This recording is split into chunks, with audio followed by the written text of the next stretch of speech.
fat cat federal bureaucrats are in for a pay cut, or is it a pay cut? After the Morrison government issued an edict to Commonwealth-owned businesses and agencies to cut back on lucrative annual bonuses paid to senior executives.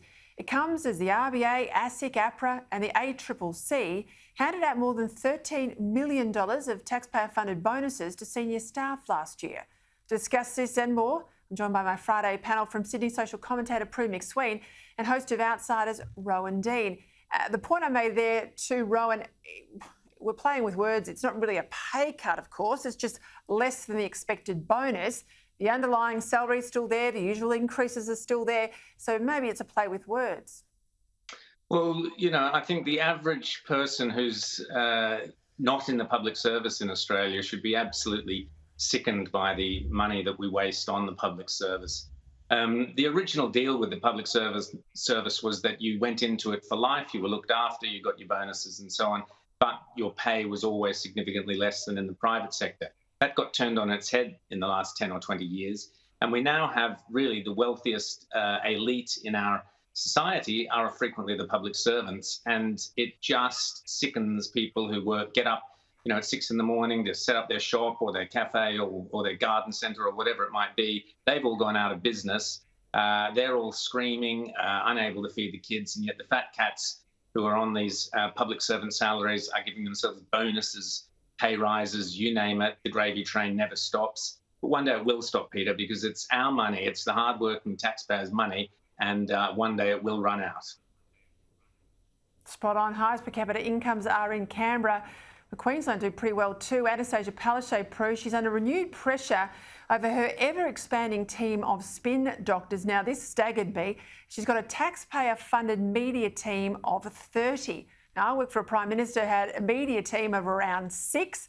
Goodness me, I wouldn't know what 30 of the buggers would do in a media team, let alone for a Premier, but that's what she's got. Well, Peter, she needs all the help she can get, probably, when you think about it. But speaking as a spin doctor, I'll wear that moniker. I just think that it is quite obscene. If you've got one good one, that's all you need. And frankly, maybe because she digs herself into so many holes, she's got a lot of spin, she's got not much substance, that she's going to need to share recipes as she does, and all this warm and fuzzy social posting that she does to try and humanise her and create some empathy with the lovies who voted her in. But they'll soon realise that you've got to have also some substance. You can't have spin. And this woman is leading them into a devastating situation. We know that there's a budget crisis in that state and it's going to get worse. Mm. Oh, yeah, she's a mile wide and about an inch deep, but Queenslanders will wake up to that hopefully sooner rather than later. National Senator Matt Canavan, he delivered a very powerful performance last night on Q&A on the ABC. He upset a lot of lefties in the process. Let's have a listen. And in terms of the cost, New Zealand did a study which showed that that they would have a 2 to 4% reduction in their employment if they went to net zero.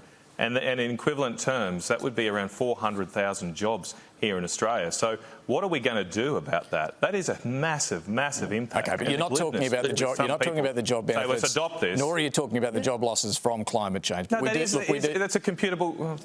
That does take into account the benefits because it's a computable general equilibrium model, but we haven't done that here. We haven't done any of this. Now, after that modelling, New Zealand exempted their agricultural industry more than half of their emissions. Now, I don't normally watch Q&A. I gave up a long time ago, but what they don't understand is Canavan, I hired Canavan for his first job in politics many, many years ago, and then he went on to all manner of great things. He's got a huge brain. He worked in Treasury. He worked in the Productivity Commission. It was him against 6 others, and I tell you what, he beat them up. Yeah, of course he did, Peter. And I'm just going to make 2 quick suggestions here that could save Australia billions and billions of dollars. First, why doesn't Anastasia Palaszczuk fire her 30 spin doctors and just appoint Prue to the job, which she'd do a much better job anyway, and save Queensland taxpayers a fortune. I have got scruples. And get much more common sense than she's getting out of the 30 knuckleheads she's got at the moment. Secondly, can we please get Matt Canavan into the Lodge? This is the man who should be running the country. Matt Canavan is brilliant. He's fearless, he's articulate, he's smart as a whip, and he's not scared to confront all the woke orthodoxies that are dragging us down, all the climate change nonsense that's dragging us down. Matt will tackle it. China, Matt tackles it. All these issues, gender, he's prepared to stand up and speak out.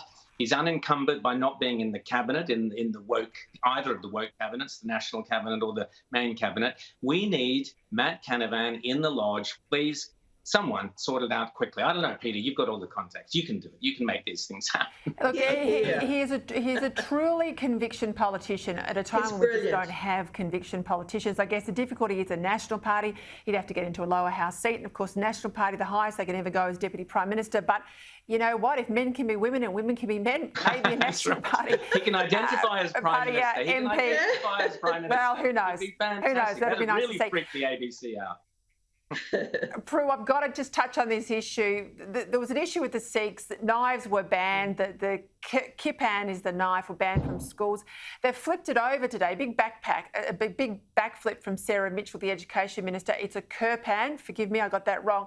But they're allowed now in the school with a whole lot of conditions. You know, they've got to be sewn in. They can't be removed. They've got to have a blunt blade. I don't care what the rules are. I just don't think knives have any place in schools. And I don't care about religious exemptions, but am I too tough? No, you're not. And frankly, we've seen that it's been used as an instrument of attack. It's supposed to be an instrument of defence. And the kid was bullied, I know that. But no knives should be in school. That's it. And sadly, it's a political capitulation to the Sikhs. And this is where it's so sad, because they should not be allowed. Yeah, I agree with you. And I think the Sikhs are wonderful people. They do amazing charity work, but a knife is a knife. Rowan Dean, Prue McSween, have a great weekend. Thank you for your time.